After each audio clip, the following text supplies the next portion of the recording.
김건희 여사 조사와 관련한 갈등은 검찰 내부에서도 이어졌습니다. 이원석 검찰총장이 이창수 서울중앙지검장을 질책하는 등 후폭풍이 계속되고 있는 건데요. 게다가 이른바 명품 가방 수사팀 검사가 사표를 낸 것으로 확인되면서 검찰 내부 갈등이 수면 위로 드러나고 있습니다. 한때 서울중앙지검장을 지냈던 민주당 이성윤 의원은 이 상황을 바라보면서 의미심장한 웃음을 지었습니다. 들어보시죠. 이게 문제가 뭐냐면요. 네.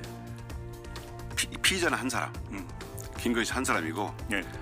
사건은 두 개. 그렇죠. 한 청에서 한 검찰청이 수사하고 있죠. 그렇죠. 한쪽 명품백, 디올백 사건은 수사 지휘가 가능하고 또 도이치는 안 되고. 주가적 사건 보고할 수 없고 그런데 한쪽만 보고로 가서 한쪽만 보고하고 한쪽을 보고하는 이렇게 좀 잡탕 이상이 돼버렸잖아요. 네.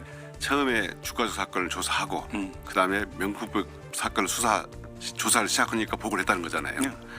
일처는 이렇게 약간 말장난 이렇게 보이거든요.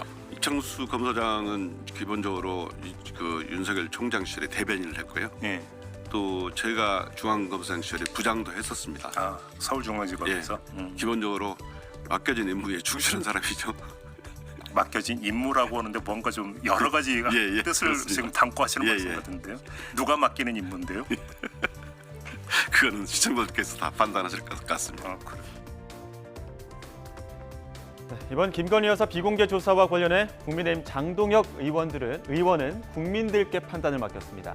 하지만 절차와 과정이 국민 눈높이에 맞아야 이 결과도 설득력이 있을 거라고 뼈있는 말을 남겼습니다.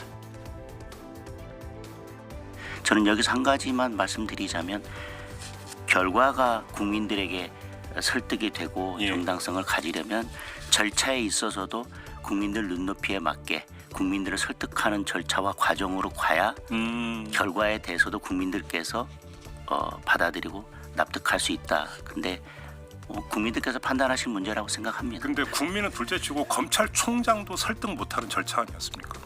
이게 지금 검찰 내부에서 문제되고 있는 핵심이 사전에 보고하지 않은 것을 문제 삼고 있는 것인지 아니면 뭐 조사 과정 자체가 잘못됐다고 하는 건지는 두 조금 가지 더 다 있는 것 같은데요. 검찰 내에서도 뭐 다른 의견들이 있을 수 있는데 예.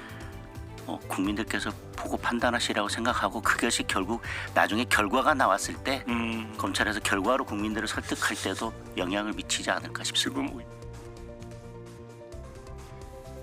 한편 오늘 오후 국민의힘 전당대회 결과가 발표될 텐데요. 치열했던 전당대회 과정을 거치면서 당내에서는 전대 이후를 걱정하는 목소리가 커지고 있습니다.